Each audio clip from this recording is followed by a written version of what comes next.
The corridor of Hickam Field's administrative building stretched endlessly before Tom Richardson, a long tunnel of polished linoleum that needed constant tending. His mop moved in familiar, practiced strokes, back and forth, left to right, the same pattern he'd repeated thousands of times over the past 8 years. The water in his bucket had turned a murky gray, reflecting the accumulated dirt from countless boots that had tramped through this hallway. Tom paused to wring out the mop, the worn fibers releasing cloudy water back into the bucket, and continued his methodical work without a trace of frustration or complaint. It was a Tuesday morning in early December 1941, and the sun streamed through the tall windows of the administrative building, casting long shadows across the polished floors. Tom was in his early 60s now, though he sometimes felt older. His face was weathered by years of sun exposure and hard living, his hair completely gray, his hands calloused and scarred from decades of work. He wore the maintenance uniform, a faded khaki shirt and simple trousers that hung loosely on his lean frame. The uniform bore no insignia, no marks of rank or distinction. It was the uniform of the invisible. A group of younger officers approached from around the corner, their voices loud and confident, their pristine uniforms practically gleaming in the morning light. They were pilots, Tom could tell by the way they moved, with the casual arrogance of men who flew above the clouds, who felt superior to those who kept their feet on the ground. They didn't slow their pace as they approached.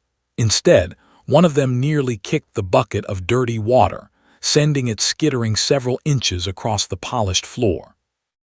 "Watch it, old-timer," the officer sneered, barely breaking stride. "Try not to splash that on our shoes." Tom simply stepped aside, pressing himself against the wall to allow them plenty of room to pass. He didn't say anything. He never did. Instead, he moved his bucket and resumed his mopping, pretending not to notice the derisive chuckles that trailed behind them as they disappeared around the corner. This was his routine. Day after day, he existed in the margins of the military machine, noticed only when his presence became an inconvenience. What none of those young pilots knew, what almost no one on the base knew, was that Tom Richardson had once been exactly like them. He had once worn a pristine uniform that meant something. He had once climbed into an aircraft and felt the intoxicating rush of power as the engines roared to life.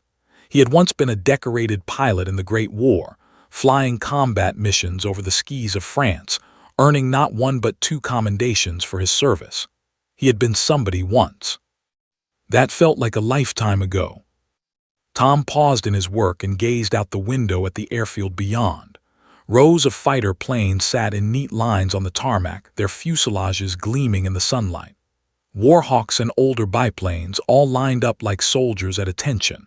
He felt a familiar ache in his chest as he watched them, a longing mixed with bitter regret. He had loved flying once. It had been his life, his identity, his purpose. But that was before the accident, before the drinking, before he'd thrown away everything that mattered.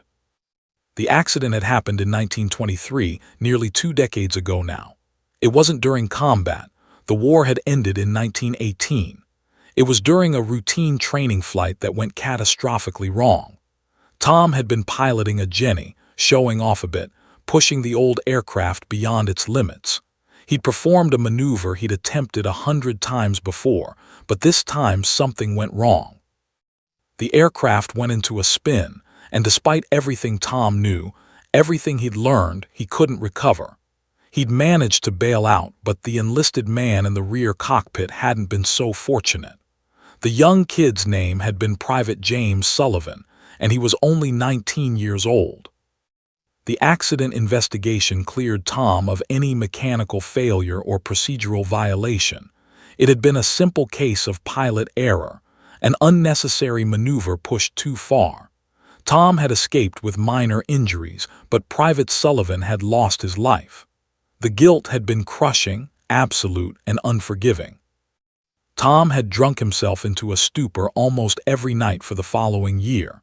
His military career quietly terminated, his distinguished record suddenly overshadowed by a single, catastrophic mistake.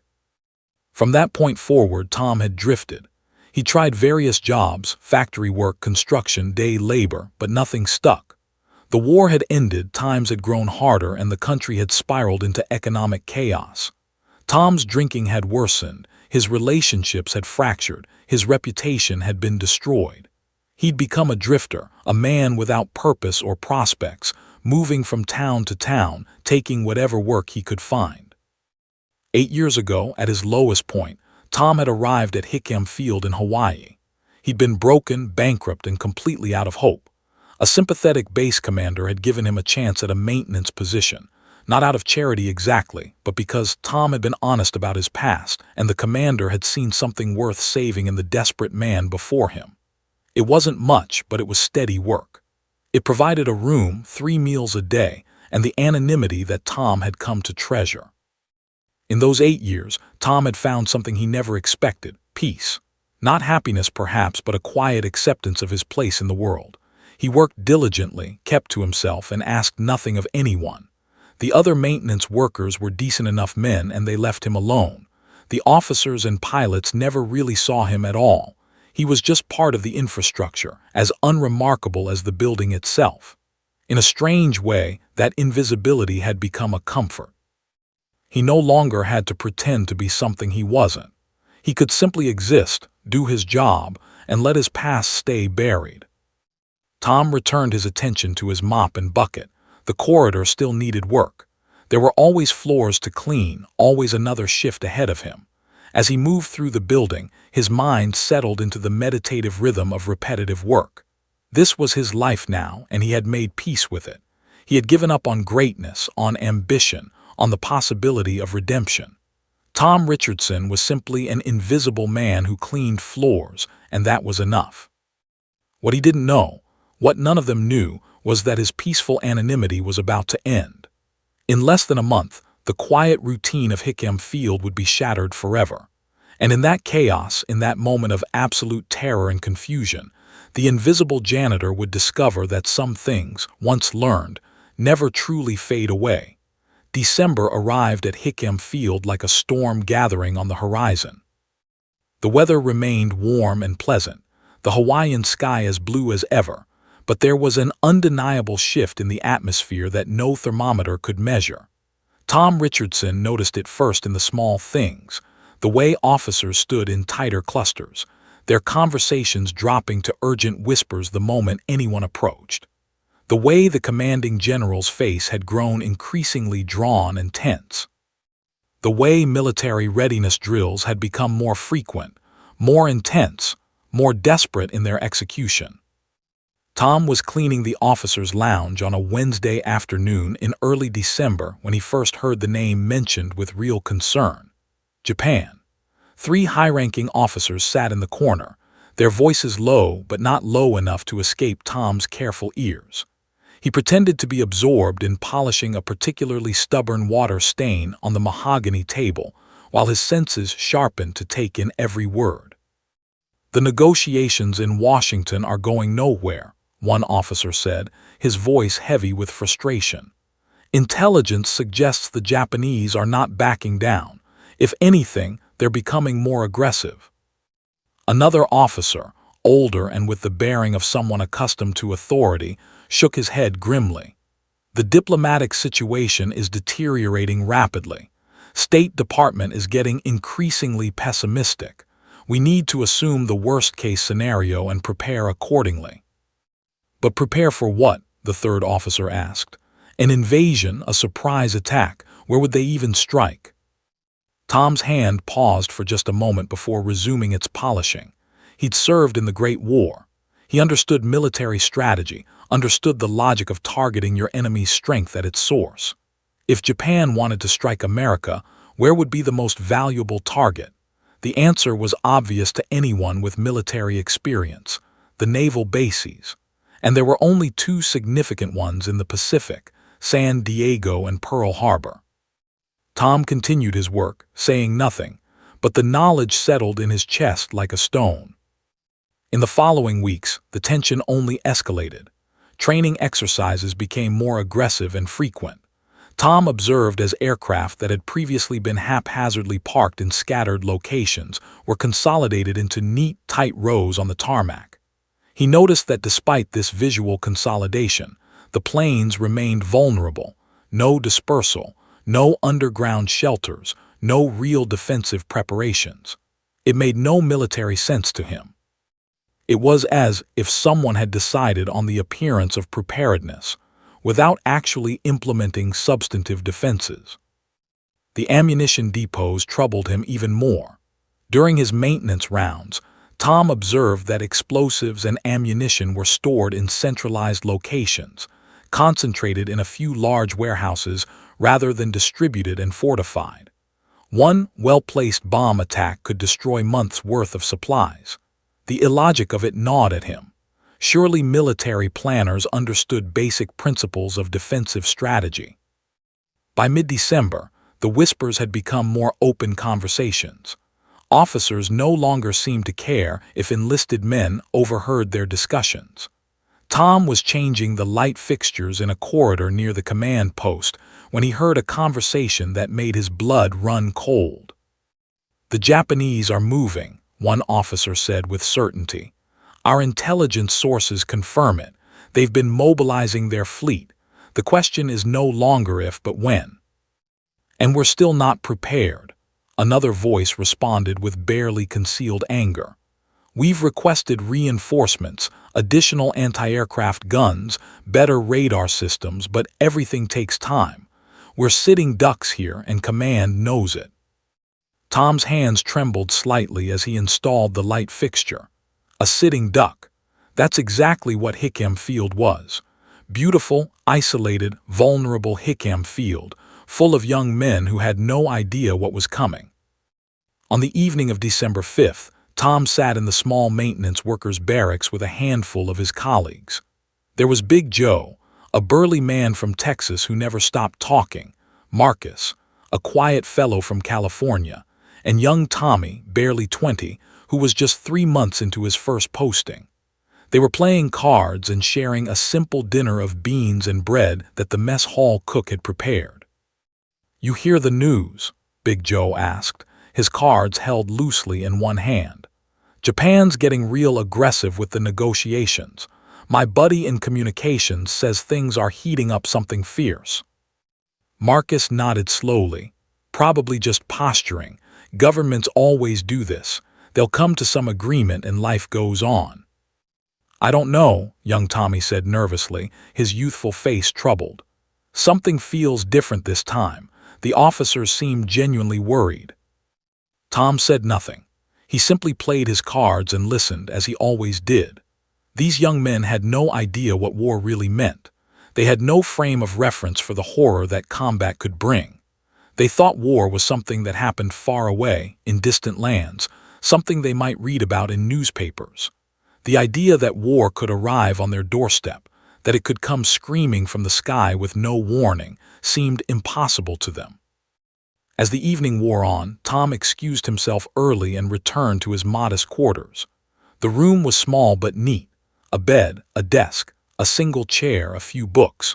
Tom sat at the desk and looked at the photograph he kept in a wooden frame. It showed him 20 years earlier standing in front of an aircraft, wearing his dress uniform, his pilot's insignia bright and gleaming on his chest. A younger man, a man full of hope and promise, a man who believed his best days were ahead of him. He picked up the frame and studied the face. That man felt like a stranger now. Tom set the photograph back down carefully and lay on his bed, staring at the ceiling. Outside his window, he could hear the distant sound of the sea, the eternal rhythm of waves against shore. Tomorrow would bring another day of cleaning, another day of remaining invisible, another day of quiet observation. But something was coming. Tom could feel it in his bones, in the deep places where old instincts still lived. After 2 decades of peace, after years of burying his military experience beneath the mundane work of maintenance, his senses were awakening. Some part of him that he thought had died with Private Sullivan was stirring back to life. He didn't know exactly what was coming, but he knew something was. The whispers had become too urgent, too persistent. The military preparations, despite their inadequacy, spoke of leadership that was braced for impact. The Japanese were moving. That much was clear. And when they struck, and Tom was increasingly certain they would strike, Hickam Field would be in the center of the storm. As sleep began to claim him, Tom's dreams were restless, filled with distant echoes of aircraft engines and the ghosts of men he'd known long ago. Sunday morning, December 7, 1941. Tom Richardson sat in the officers' cafeteria at Hickam Field, a small ceramic cup of black coffee steaming before him. He'd woken early, as he always did, and had completed his morning maintenance rounds. The air was warm and humid, the sky above the Hawaiian Islands a brilliant, cloudless blue. It was the kind of morning that made you believe nothing terrible could ever happen in the world. Tom was contemplating whether to have another cup of coffee when the sound came, a distant, muffled roar that didn't quite make sense at first. He paused, cup halfway to his lips, listening. The roar grew louder, more distinct. Aircraft engines. Lots of them. Tom's military training kicked in immediately, and his body went rigid with attention. At first, he thought it was a training exercise. The military ran drills periodically, and it wasn't unusual for multiple aircraft to be in the air at once. But something about the sound was wrong. The pitch was unfamiliar. The number of engines seemed excessive. His instincts, those old instincts he'd tried to bury for 2 decades, screamed that something was profoundly out of order. Then the explosion came. The first bomb hit with a force that seemed to come from everywhere at once. The cafeteria windows shattered inward in a shower of glittering glass. The force of the blast threw Tom backward out of his chair, his coffee cup shattering on the tile floor. For a moment, everything was stunned silence, a single heartbeat of confusion, and then the alarms began. The air raid sirens wailed with a sound like nothing Tom had ever heard, a sound designed to penetrate the human brain and scream danger directly into the nervous system. It was a sound of apocalypse. Tom scrambled to his feet, his hands bleeding from small cuts where the glass had bitten into his skin. He moved toward the window and looked out onto the airfield, and what he saw in that moment would remain burned into his memory for the rest of his life. The sky was full of them.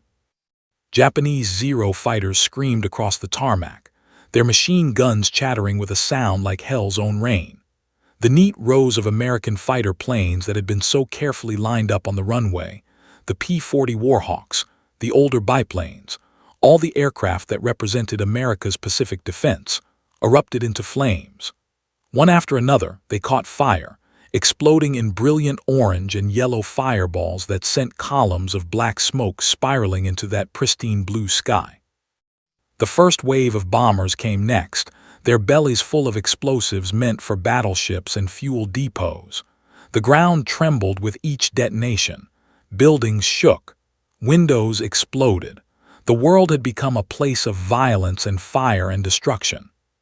Soldiers began pouring into the cafeteria, panic in their eyes, confusion in their movements. No one knew what was happening. No one had been prepared for this. The military had conducted air defense drills, but nothing could prepare you for the reality of being attacked.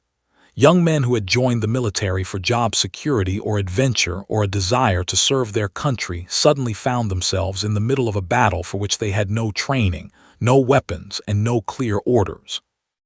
"Everyone get down," someone shouted, though the voice was lost in the chaos. Tom moved on instinct, propelled by decades-old muscle memory. He grabbed a young ensign who stood frozen near the shattered window. "Get away from there," he shouted, pulling the young man toward the interior of the building. The ensign's eyes were wide, unfocused, shock rendering him nearly catatonic. Through the windows, Tom watched in horror as the attack continued. The Japanese came in waves, one group of fighters strafing the airfield with machine gun fire while another group of bombers released their ordnance. The ammunition depot in the distance suddenly erupted in a massive explosion that threw pieces of metal and debris hundreds of feet into the air. The fuel depot, so poorly defended, caught fire. Great plumes of black smoke began to obscure the morning sky. The screaming began, human screams mixing with the roar of aircraft engines and the thunder of explosions. Tom heard the distinctive whistle of falling bombs, that terrible sound that pilots learn to fear more than almost anything else. The sound of death coming from above.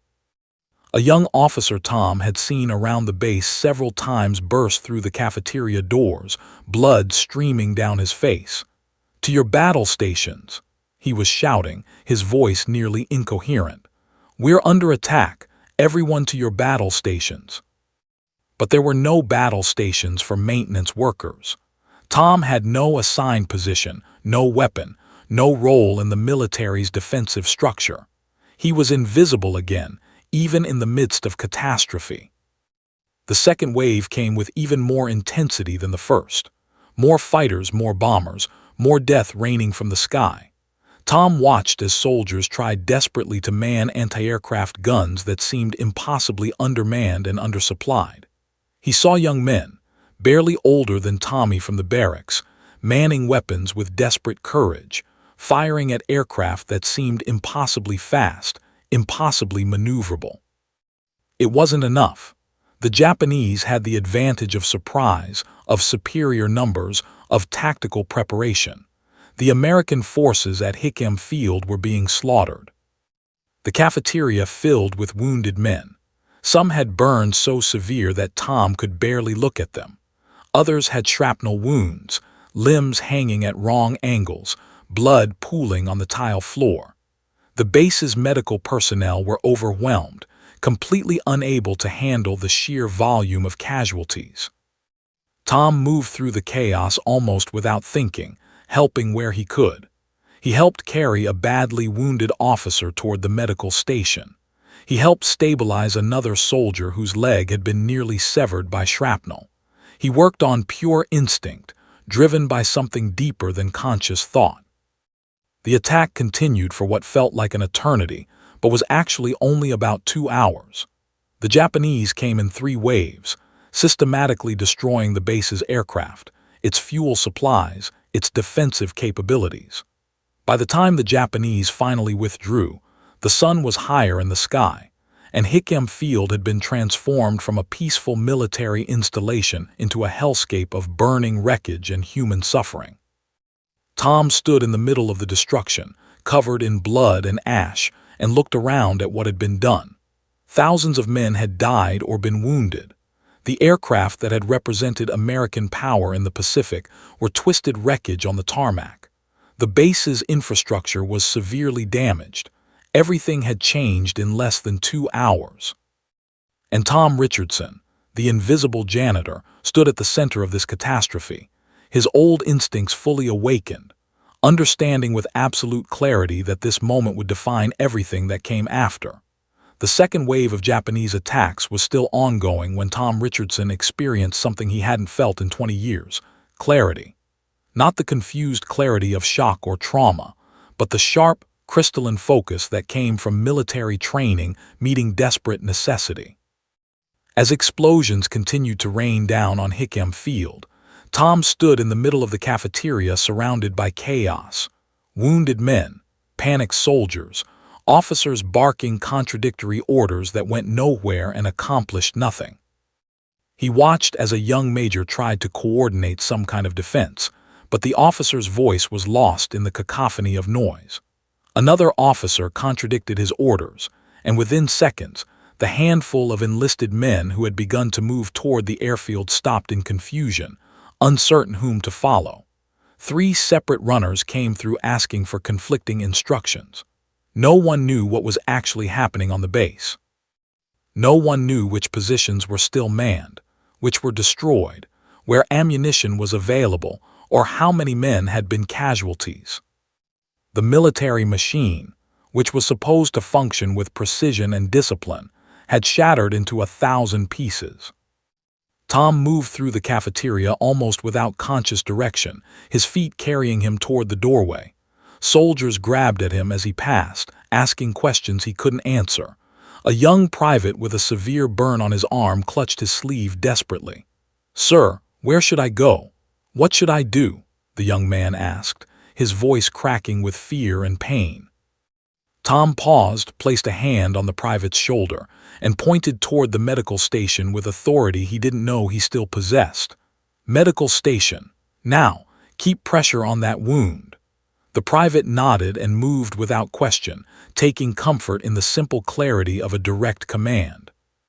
That small interaction crystallized something in Tom's mind.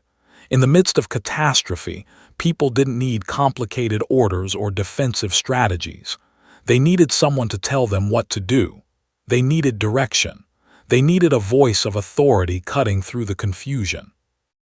As another explosion rocked the building, Tom moved toward the command post. The structure was partially damaged. One entire corner of the building had been shattered by what must have been a near miss from a bomb, but the core of it remained functional. Communications equipment was still operating, though much of it was damaged. Maps of the base were still visible on the walls. And there, in the center of the organized chaos, stood a young first lieutenant named David Chen. Tom had seen him around the base before, though they'd never spoken. The lieutenant was perhaps 30 years old, competent and intelligent by the bearing of him, but in this moment he was overwhelmed. Absolutely overwhelmed. Chen stood before a communications board with a telephone receiver in each hand, trying to coordinate responses from 3 different sections of the base simultaneously. His face was flushed, his movements jerky and desperate. He was trying to be everywhere at once, trying to gather information, trying to issue orders, trying to understand the scope of the disaster. It was impossible. One man could not do what he was attempting to do. "Sir," Tom said quietly, approaching the young officer. Lieutenant Chen spun around, the telephone receiver still clutched in his hands. For a moment, his eyes focused on Tom with confusion. A maintenance worker. In the midst of military crisis, a man in a faded maintenance uniform was approaching him. "Sir, you need help," Tom continued, his voice steady and calm despite the explosions continuing outside. "You're trying to coordinate 3 simultaneous situations. You need someone to manage communications, someone to gather intelligence on damage and casualties, someone to track available resources." Chen stared at him for a long moment, his mind struggling to process the suggestion. Then, as if some internal dam broke, he simply nodded. "Yes," he said, the word coming out almost as a sob. "Yes, I need help. I don't know what to do. I don't have enough people, enough information, enough." "You have me," Tom said. "Tell me what you need." What followed was a remarkable transformation. Tom moved into the command post with the confidence of a man who had spent years in military service, even though he'd spent the last 2 decades pushing a mop. His mind, which had been dormant for so long, suddenly awakened with startling clarity. He began organizing the chaos with ruthless efficiency. "Get me a communication operator," he said to the nearest soldier, "someone who knows every section of this base."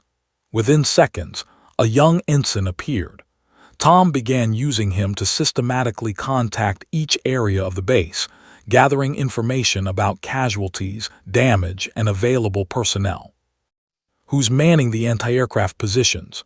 Tom asked, looking at a map of the base. "I don't know," Chen admitted. "I don't have that information."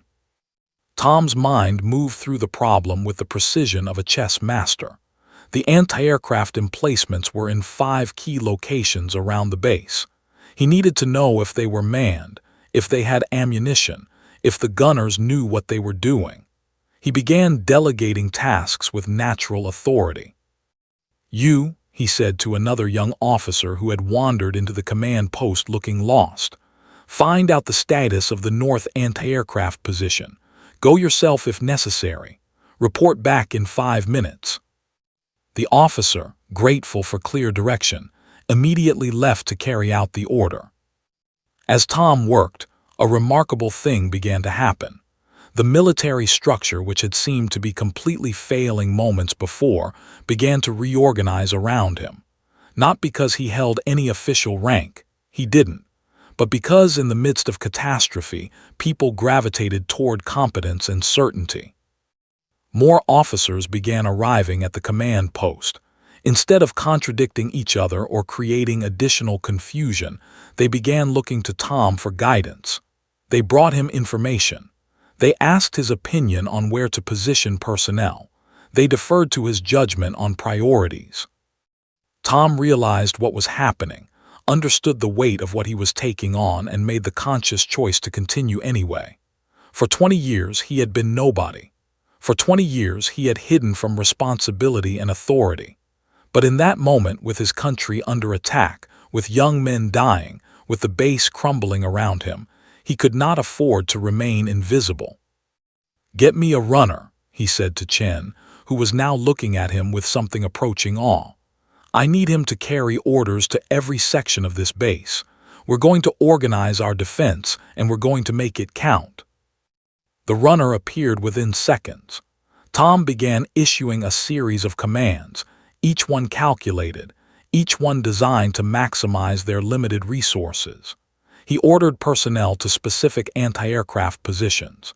He directed ammunition to be moved from secondary depots. He coordinated with medical personnel to establish treatment stations away from the heaviest bombardment. With each command, with each decision, Tom Richardson shed another layer of invisibility. The quiet maintenance worker was disappearing, and something else was emerging: a leader, a military man, a soldier with purpose and authority. As the second wave of Japanese attacks continued, and the third wave began to form on the horizon, Tom stood in the damaged command post and took full control of Hickam Field's defense. It was a moment of transformation, a moment when a man who had been nobody suddenly became somebody absolutely vital. And no one in that command post in that moment questioned his authority or his right to lead. By 8:30 a.m., Tom Richardson's voice had become the central organizing principle of Hickam Field's response to the Japanese attack.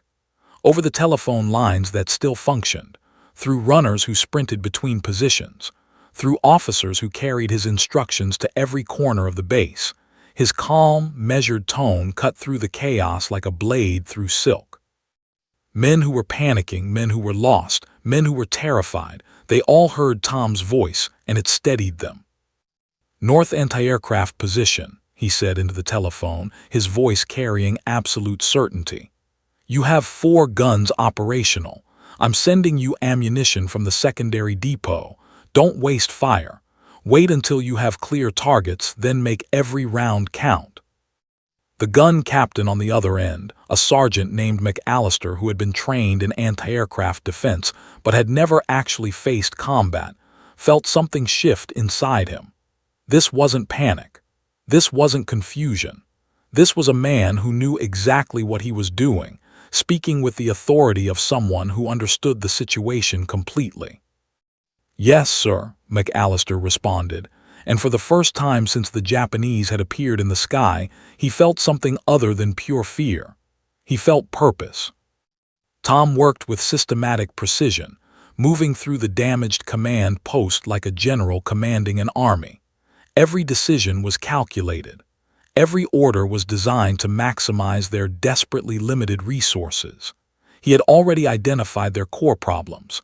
Most of the airfield's aircraft were destroyed or burning, but a handful of fighters were still operational and hidden in hangars.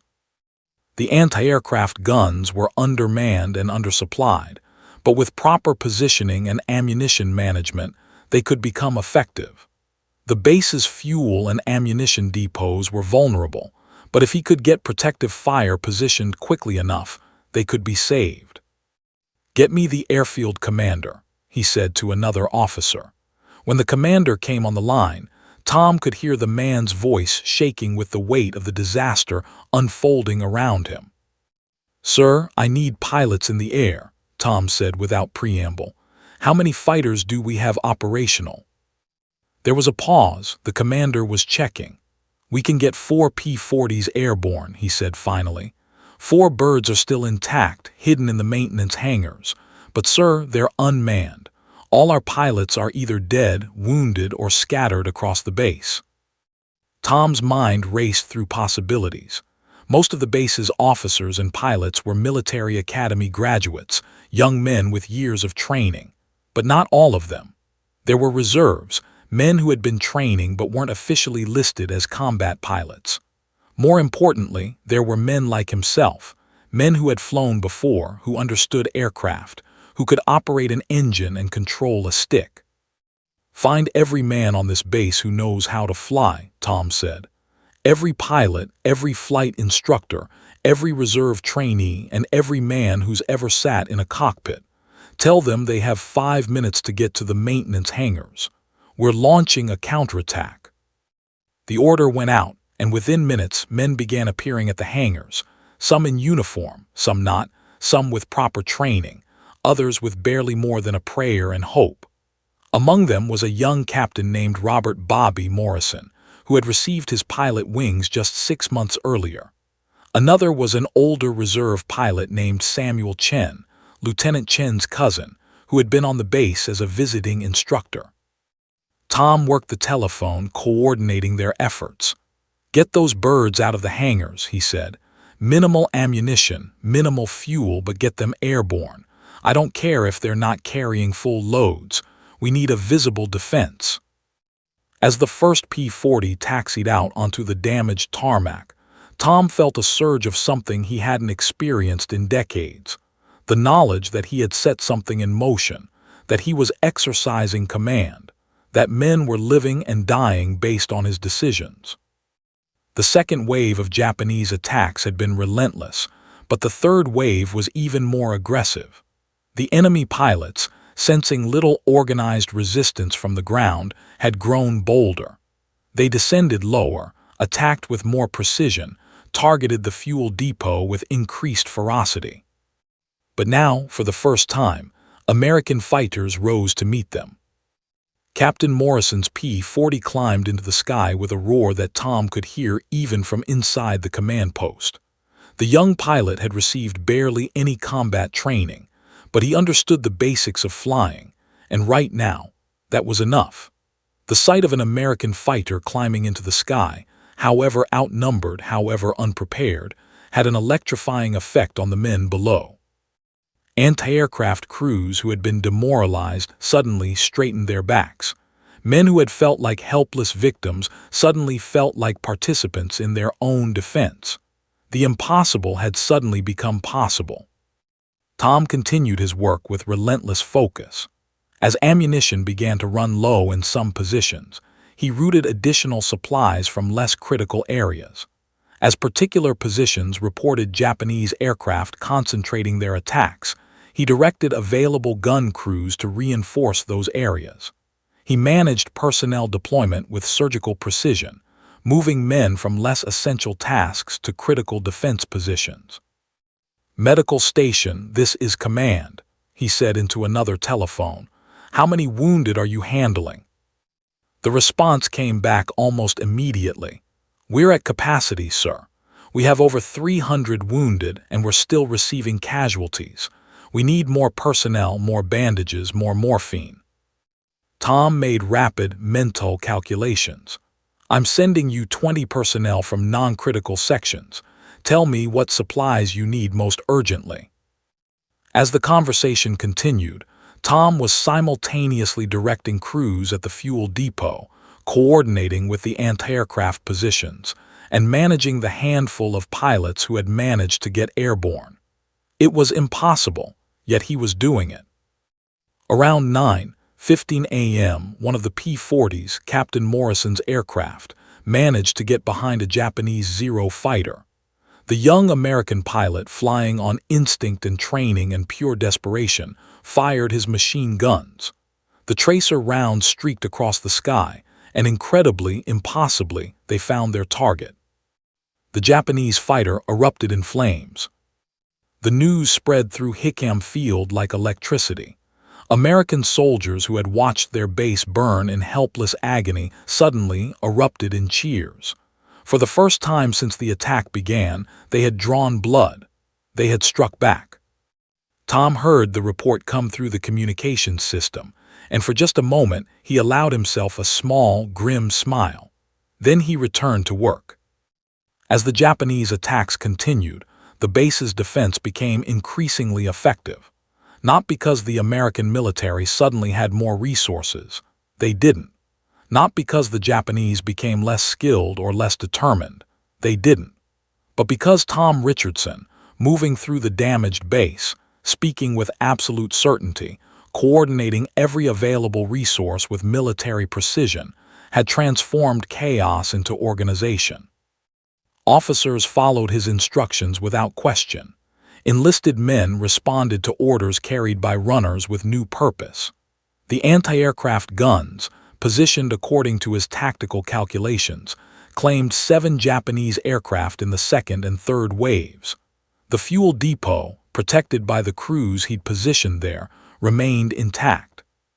The handful of pilots he'd gotten airborne harassed the Japanese formations, forced them to deviate from bombing runs, prevented them from achieving several critical objectives.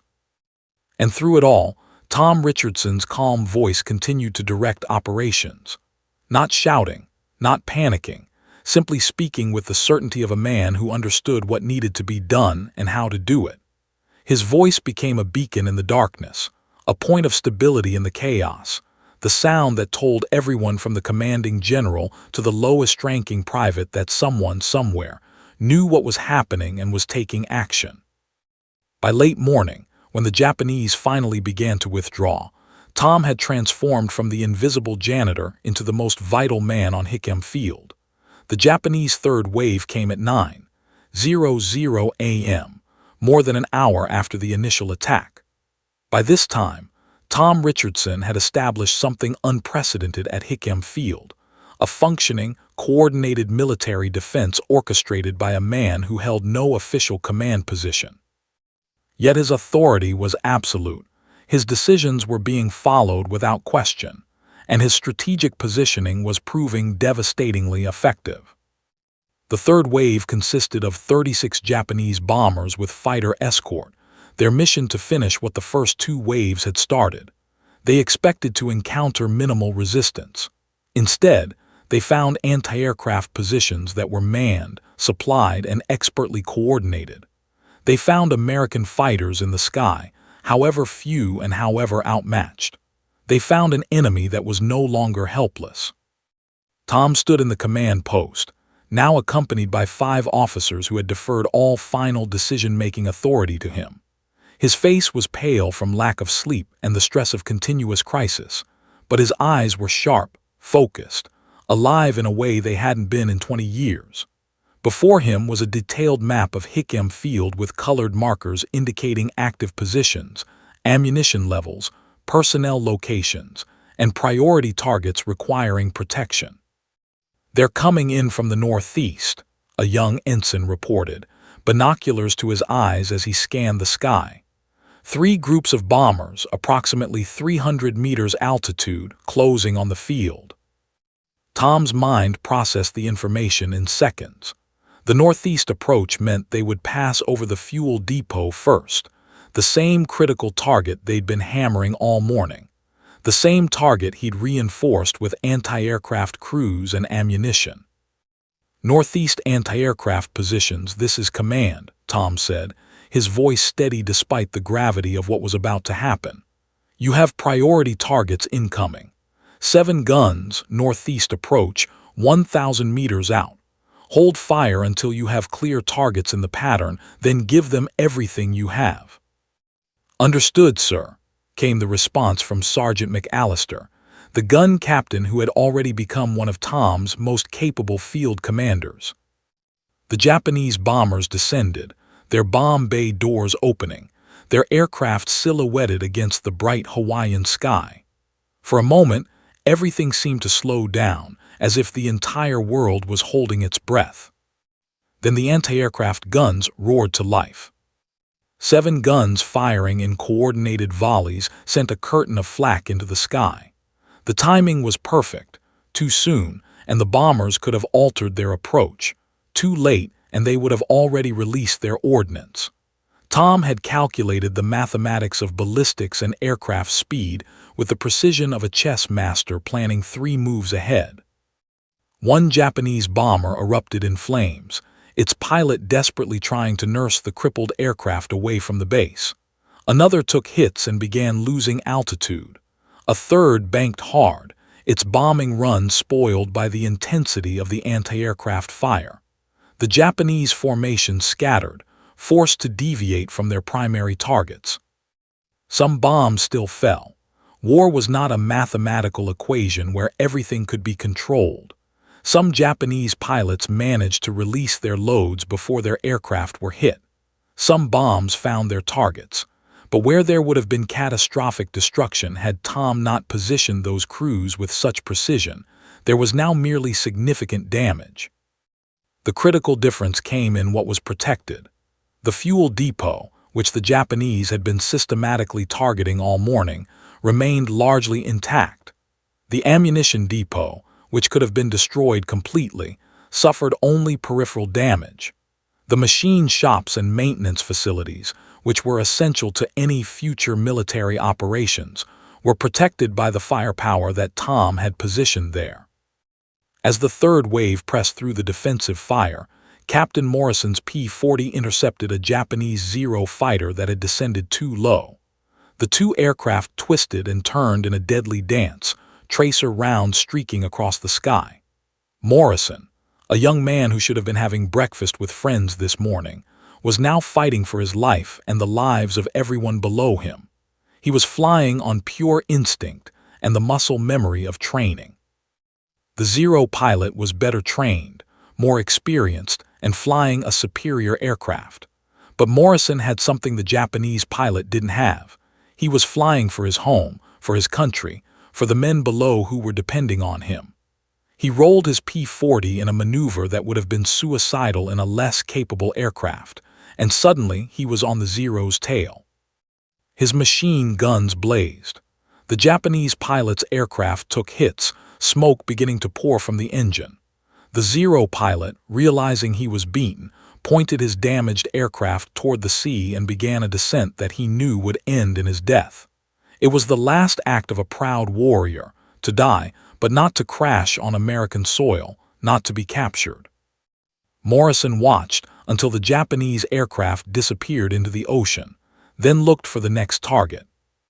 Throughout the base, men who had been trained for combat but had never experienced it were now finding reserves of courage they didn't know they possessed. Gun crews that had been panicked just 2 hours earlier were now operating with mechanical precision. Stretcher bearers who had been overwhelmed were now working with desperate efficiency. Officers who had been lost were now following orders with purpose. And at the center of it all, Tom Richardson continued to direct operations. By 10:30 a.m., the Japanese assault had become sporadic. The third wave had completed its bombing run and was withdrawing. A few straggling fighters remained, making opportunistic attacks on the base, but the organized assault was ending. The Japanese pilots, having achieved significant destruction, were now concerned with the dwindling fuel in their aircraft and the long flight back to their carriers. Tom began receiving reports from all sections of the base. Damage assessments came in. Personnel counts were compiled. Casualty figures were tallied. Nearly 1,200 American military personnel were dead or wounded. The destruction was massive, the suffering immense. Yet the base remained operational. The fuel depot, though damaged, still contained enough aviation fuel to sustain limited flight operations. The ammunition depot, though hit, had survived largely intact. The machine shops, thanks to the protective fire Tom had positioned there, remained capable of basic repairs. The base's infrastructure, while devastated, was not completely destroyed. At 10:45 a.m., the last Japanese aircraft disappeared from the sky. The attack was over. Tom remained in the command post for several more minutes, ensuring that all positions had received the all-clear, that wounded were being transported to medical facilities, that damage control efforts were beginning. Only when he was absolutely certain that the immediate crisis had passed did he finally step back from the telephone. Lieutenant Chen, still standing beside him, looked at Tom with something approaching awe. "Sir," he said, his voice shaking slightly, "I don't know what would have happened without you. The base, the casualties would have been." "The casualties are still unacceptable," Tom said quietly. His voice had lost its commanding tone. He sounded tired, old, heavy with the weight of decisions that had meant the difference between life and death. "Nearly 1,200 men, Lieutenant. Nearly 1,200. "But they would have been thousands," Chen said. "Without your coordination, without your positioning of the crews, without your orders to protect the fuel depot, the Japanese would have destroyed everything. We would have lost far more." Tom didn't respond. He simply looked at the map before him, at the markers indicating the positions he had coordinated, the decisions he had made, the men he had sent into danger. The numbers were stark. 7 Japanese aircraft shot down, 1 fuel depot saved, 1 ammunition depot saved, 1 base that could potentially continue to function. But the cost, the terrible cost in American lives.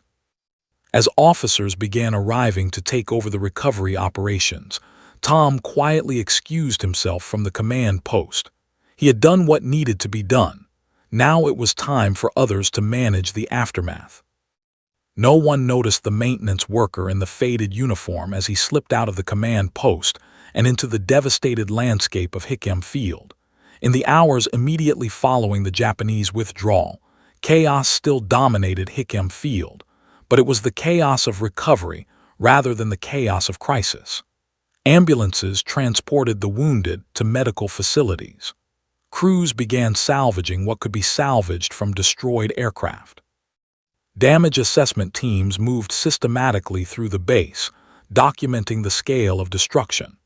The base's commanding general, a stern man named General Robert Short, moved through the devastated installation with a face like granite, assessing the damage, mourning the losses, and beginning to understand what had transpired. Tom Richardson was helping to move debris near the damaged fuel depot when Lieutenant Chen found him. The young officer approached with purposefulness, his uniform still soaked with sweat and blood, his face haggard from the stress of the past hours. "Tom," Chen said, addressing him by his first name in a way that would have been impossible just hours earlier. "I need to speak with you. Can you come with me?" Tom followed without question, assuming he was needed for some technical assessment or recovery operation. Instead, Chen led him to the base's administration building, where a group of senior officers had assembled. Among them was General Short himself, a man Tom had never spoken to directly in all his years at Hickam Field. "This is the man," Chen said, gesturing to Tom. "This is Tom Richardson. This is who organized the defense." What followed was one of the most surreal moments of Tom's life. For the next 2 hours, he was questioned extensively by senior military officers about his actions during the attack. What had he observed about the Japanese approach? What had been his reasoning for positioning anti-aircraft crews in specific locations? How had he coordinated communications? Why had he prioritized the fuel depot? Tom answered each question truthfully and clearly, explaining his military logic, his tactical calculations, his reasoning for each decision. The officers listened with increasing astonishment. They began comparing his testimony with reports coming in from various sections of the base, from gun captains describing coordination they'd never experienced before, from pilots praising the ground support that had allowed them to launch, from medical personnel describing how resources had been efficiently routed to their stations. Everything corroborated. Everything was consistent. Everything pointed to one inescapable conclusion. A maintenance worker with no official command authority had somehow organized and executed an effective military defense that had prevented catastrophic loss of the base. "Your military record," General Short said, pulling out official documentation. "You were a pilot in the Great War, 2 commendations, but then the service record just stops in 1923. "There was an accident," Tom said quietly. "An enlisted man died under my command, a private named James Sullivan. He was 19 years old." The general read through the accident report, his expression unreadable. When he looked up, There was something in his eyes, not judgment but understanding. "You've been here at Hickam Field for 8 years." "Yes, sir." "As a maintenance worker?" "Yes, sir." General Short closed the file and looked at the assembled officers. "I want this man's full service record examined. I want statements from everyone who worked with him today. I want a complete accounting of how he coordinated the defense, and I want recommendations for commendations." The word spread through Hickam Field with the speed of wildfire. The invisible janitor was actually a decorated military officer who had taken command during the attack. Soldiers who had followed his instructions found themselves pointing out to anyone who would listen. "That's the man who told me where to go. That's the man who coordinated the guns. That's Tom Richardson."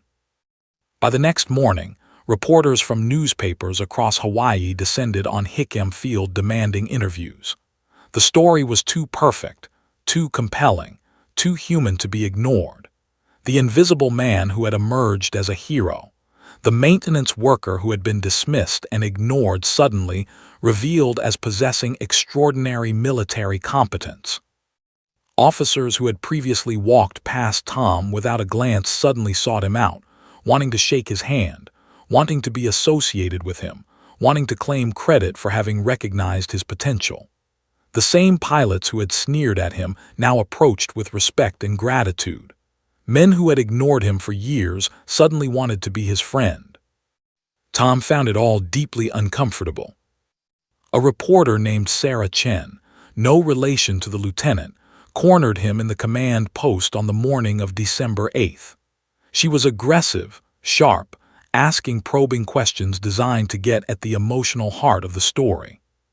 "How does it feel," she asked, "to go from being nobody to being the man who saved Hickam Field?" Tom looked at her with tired eyes. "I didn't save Hickam Field," he said. "I coordinated a defense. The men who manned the guns saved it. The pilots who flew saved it. The medical personnel who treated the wounded saved it. I just gave them direction." "But without you." "Without me, someone else would have stepped forward," Tom interrupted. "There were other officers there, men with actual command authority. They were overwhelmed, yes, but they would have eventually organized something. The only difference is that I happened to be present when they needed leadership, and I happened to have the experience to provide it." The reporter pressed for more dramatic claims, more personal revelations, but Tom refused to embellish or exaggerate. He simply told the truth in a way that somehow made the truth seem even more remarkable. He wasn't a hero claiming his due. He was a man describing events with clear-eyed honesty. On December 10th, 3 days after the attack, Tom was formally summoned to meet with General Short in an official ceremony. The general presented him with a military commendation, written in flowery official language, recognizing his extraordinary heroism and exceptional leadership during the Japanese attack on Pearl Harbor. The citation detailed 7 specific tactical decisions that had prevented catastrophic loss of critical base infrastructure. Photographers were present. The photograph that appeared in newspapers across America showed Tom in his maintenance uniform, standing beside the general, a medal being pinned to his chest. The caption read, "Decorated Hero, Maintenance Worker Revealed as Unsung Commander." Military promotions followed. Tom was offered a formal commission and a position on the base's command staff. He accepted reluctantly, understanding that refusing would be seen as eccentric or inappropriate. Within 2 weeks, he was no longer wearing a maintenance uniform but a proper officer's uniform with insignia of rank. The irony was not lost on him. For 20 years, he had been invisible. Then, in a single morning of crisis, he had become profoundly visible. Officers who had previously ignored him now sought his counsel on military matters. Men who would have laughed at him months earlier now treated him with deference and respect. But Tom's fundamental nature hadn't changed. He remained humble, crediting others, refusing to take personal credit for what had been a collective effort. He remained uncomfortable with the attention, though he tried to accommodate it graciously. He remained, at his core, the same man, just now with a uniform that matched his actual capability. The recognition had come, but it felt strangely hollow to him. Not because the recognition wasn't deserved, but because it had taken a catastrophic attack, nearly 1,200 deaths, and the near destruction of an American military installation to make people see what had always been there. That worth and competence cannot be determined by social station or job title, that invisible people sometimes contain hidden greatness, and that sometimes the men who seem most ordinary are actually the most remarkable. Tom Richardson had been recognized at last, but he knew that for every story like his, there were hundreds of other invisible men and women whose competence and courage would never be known, never be recorded, never be celebrated. The uniform with officer's insignia never quite fit Tom Richardson the way his maintenance worker's uniform had. That old uniform had been comfortable in its simplicity, honest in its representation of his place in the world. The new uniform felt like a costume, something he wore because duty required it, not because it reflected who he truly was. But Tom wore it nonetheless, and he wore it with the same dedication with which he had pushed his mop through the corridors of Hickam Field. In the months following Pearl Harbor, Tom was promoted steadily, from junior officer to captain, then to major, finally to the rank of lieutenant colonel. Military command positions were offered to him repeatedly. He could have had his pick of assignments, could have risen as high as his talents would take him. But instead, Tom made a choice that shocked many in the military hierarchy. He requested assignment to a position that most ambitious officers would have considered a dead-end career path: Director of Officer Training and Development. "It's not a command position," one senior general said to him, genuinely confused by the request. "You could have your own battalion. You could have your own regiment. Why would you choose training?" "Because," Tom explained quietly, "I spent 20 years invisible. I spent those years watching talented people succeed because they had the right background or the right connections, and watching talented people fail because they had the wrong last name or came from the wrong part of the country. If I have any opportunity to change that, to help identify potential in places where it's normally overlooked, then that's where I want to be." So Tom Richardson became a teacher. He established new protocols for officer selection that looked beyond academy pedigree and social connections. He implemented training programs designed to identify leadership potential in men from all backgrounds. He personally mentored young officers, many of whom would go on to distinguished military careers. And importantly, he did all of this without fanfare, without seeking credit, without using his celebrity as the invisible janitor who saved Hickam Field to aggrandize himself. Among the officers he mentored was a young lieutenant named James Morrison, no relation to Captain Bobby Morrison, who had flown that first desperate mission during the attack.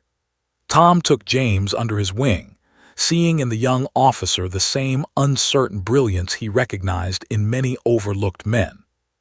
He spent hours teaching him not just tactical procedures and military regulations, but the deeper lessons about leadership and human character that Tom had learned through decades of both triumph and failure. "The best leaders," Tom would say during their sessions, "are not always the ones with the most impressive resumes.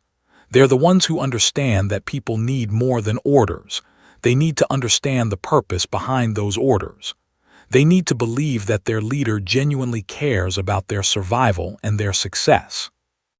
Young James Morrison listened intently, absorbing not just the lessons but the philosophy behind them. Years later, when James had become a full colonel, he would often reference Tom's teachings in his own leadership development of younger officers. By the end of the war in 1945, Tom Richardson had established himself as something unique in the military hierarchy. He wasn't a decorated general with a string of battlefield victories. He wasn't a brilliant strategist whose name appeared in military history textbooks. He was simply a man who believed that hidden potential existed everywhere, and who dedicated himself to helping others recognize it. After the war ended, Tom could have retired. His military pension would have been generous, his reputation secure. Many people assumed he would finally rest, finally accept the honors and accolades that had been heaped upon him. Instead, he remained in service through the late 1940s, continuing his work with officer training and development, writing a small book titled Leadership Without Rank: Recognition and Development of Potential in Military Organizations. The book was never a bestseller.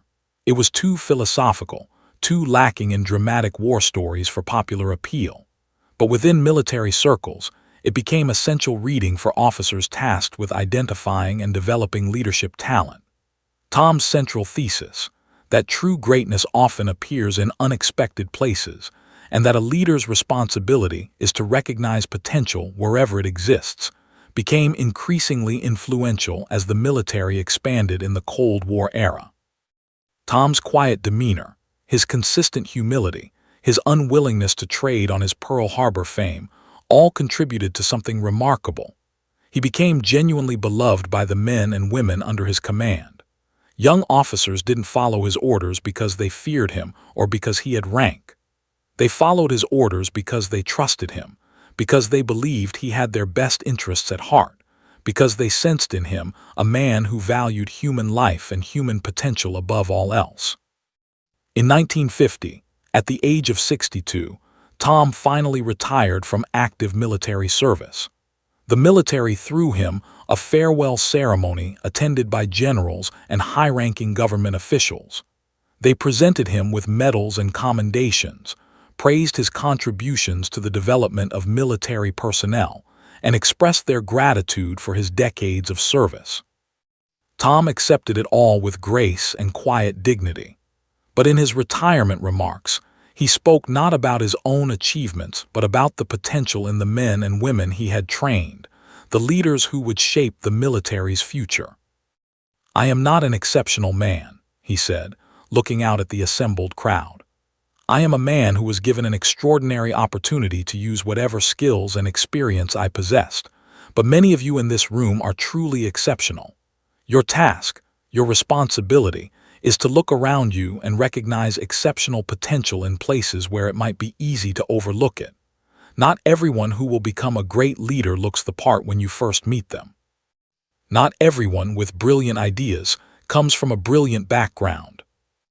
After his retirement, Tom spent his final years in relative obscurity, living modestly in California. He corresponded with some of the officers he had trained. He gave occasional lectures at military academies. He lived quietly, without seeking attention, without trading on his fame. But his legacy endured in ways that formal honors could never capture. The officers he had trained went on to train others, spreading his philosophy throughout military institutions. His book remained required reading in officer development programs. The story of the invisible janitor who became a war hero continued to inspire people, not because it was about military glory, but because it was about hidden potential and the redemptive power of crisis. When Tom Richardson died in 1963, the obituary in the New York Times was surprisingly brief for a man whose actions had saved a military installation. But it captured something essential about him. Thomas Richardson, 75, war hero and teacher, dies. Former maintenance worker at Pearl Harbor who coordinated base's defense during Japanese attack and later pioneered methods for identifying leadership potential in military personnel. No dramatic flourishes, no exaggeration of his achievements, just the simple, honest facts. Tom's true legacy was not measured in military decorations or in the scale of his wartime accomplishments. It was measured in the lives of the hundreds of officers and enlisted personnel he had trained and mentored. It was measured in the young men and women who went on to positions of leadership, because Tom Richardson had seen potential in them when others had not. It was measured in the countless small acts of recognition and respect that he had offered to people society had rendered invisible. He proved that greatness is not announced. It waits, sometimes for decades, for the moment when it becomes absolutely necessary. He proved that true leadership is not about commanding respect through rank or authority, but about earning respect through genuine care for others. He proved that the invisible man can sometimes see what everyone else misses, precisely because he has lived in the margins of the world.